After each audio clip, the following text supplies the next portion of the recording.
your girl Shalae, and I'm back today with another video. In today's video, we're going to discuss the changes that are happening in the SNAP and EBT program for the month of February. Guys, it's just the beginning of the month, and so much has happened already, from SNAP overpayments to legislative proposals, the Healthy SNAP Act, yeah, that's a thing, and a whole lot more. But don't worry, your girl is going to break it down for you because this is what we do here. So if you want to know what's going on in the lovely world of SNAP or EBT, you already know what to do. Stay tuned. Your girl's got you covered. Now, if this is your first time tuning into my channel, hi, hello, hey, friend. My name is Shalae, and here on this channel, we discuss shopping, saving, and everything in between. I would love to have you a part of my internet family. Super easy. Click that subscribe button down below and you're in, just like that. And while you're at it, go ahead and give me a like, especially if you love me bringing this content to you. Now, guys, you can try out Amazon Prime free for 30 days by clicking the link in the cards, or I'll even put it down in the description box, and you don't have to put a credit card or anything on file.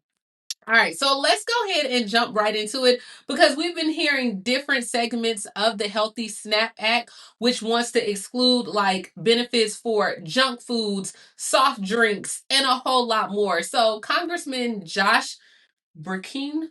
Okay, he introduced the Healthy SNAP Act that would exclude these items, and he also included like ice cream and now prepared desserts from being able to be purchased with SNAP benefits. The bill also requires that the Secretary of Agriculture ensure that eligible food promotes the health of SNAP recipients and reflects nutrition science, public health concerns, as well as cultural eating patterns as well. Remember, guys, President Trump has been given a mandate by the majority of Americans to make America healthy again.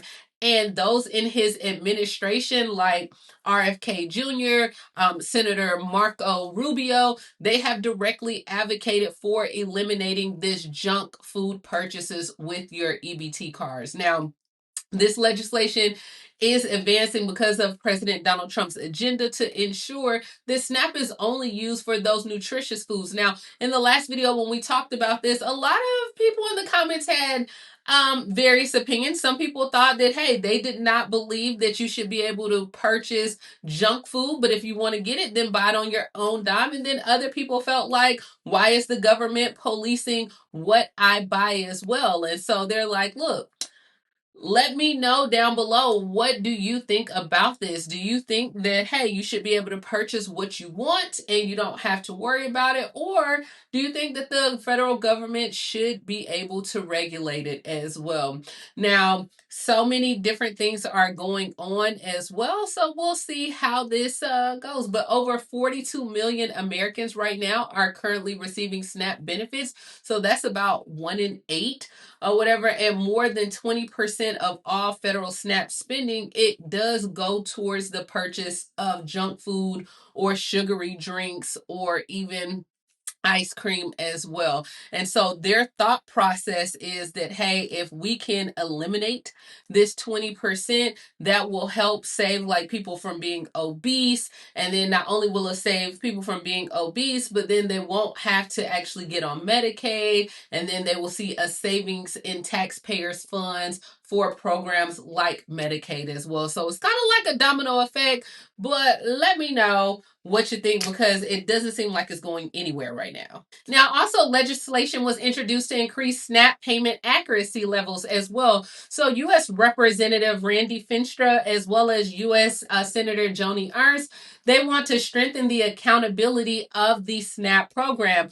Now, this bill would require states to recoup any overpayments of benefits made to SNAP recipients, and it also wants to adjust the formula for determining a state's liability rate for the overpayments. So pretty much under the current law that we have, the USDA only counts an error or an overpayment if that overpayment is more than $54. Yeah, I know. I didn't know this, right? Officials said that the bill would also increase the liability states face if they have a high payment error rate. So they said, look, the American people elected President Donald Trump and Republican majorities in Congress to go in there and cut the waste from the government and get our budget back under control. With over $36 trillion in debt and counting, we have no time to waste to pinpoint every possible area to save taxpayers' dollars as well as hold bureaucrats accountable as well. So every month right now, taxpayers shell out about $1 billion in SNAP overpayments, which is ridiculous. And they said they must change this. So this is why those two introduced legislation to go ahead and strengthen the integrity of the SNAP program by establishing a zero tolerance policy on benefit overpayments. According to the USDA, SNAP overpayments in 2022 occurred in almost 1 in 10 payments, and underpayments occurred in 1 in 50 payments as well. So between like 2019 and 2022, overpayments had increased by 3.66%. Look, I'm all for all this new legislation and what y'all trying to do, but while you're at it, can we go ahead and get where you're reimbursed from the fraud? Like, you're pushing out all these things, but I don't see the microchips happening. I don't see fraud reimbursement happening as well, and a lot of people are being scammed out their benefits. Can we get this? All right, let's go ahead and move on to the state level because Idaho representative introduced two bills aimed at the SNAP food program. We're really only going to talk about one, and that is Representative Jordan Redmond. He did propose that one of the bills would require the state health department to ask the federal government, obviously, to go ahead and exclude the purchase of soda and candy and SNAP eligible items. This just seems to be a big ticket item that all the states are doing, especially like Texas.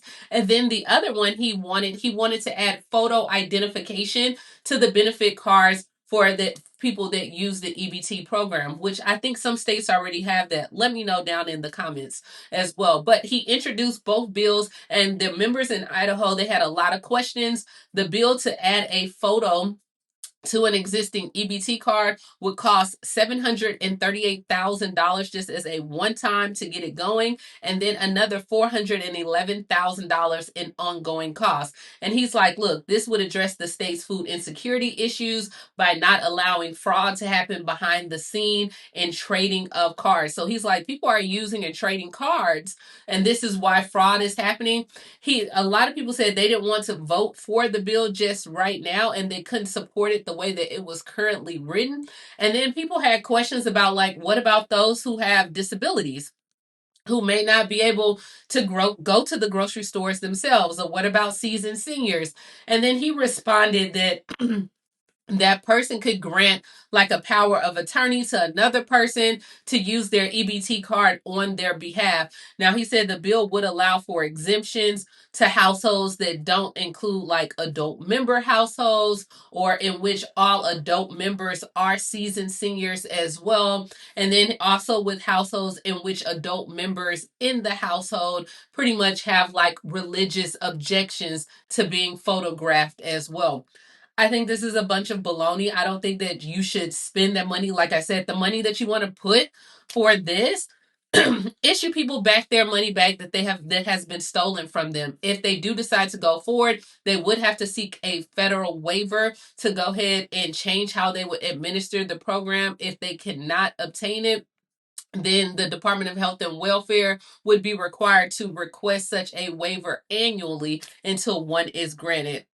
I don't see the need of that. And to me, it doesn't matter if your photo is on there. It's going to be at the need or subjected to the cashier that you go to, because it can have a different photo and the cashier don't pay attention. Who's about to be like looking down and do all this? They don't do that now. If they did, we wouldn't have as much fraud going on with EBT cards. But let me know what you think down in the comments below. Let's go ahead and move on to Oregon, where there's a new bill that aims to support Oregon immigrant that is excluded from other federal benefits. So advocates on Monday called on state lawmakers to support a bill aimed at helping hungry people who have been historically excluded from federal food benefits.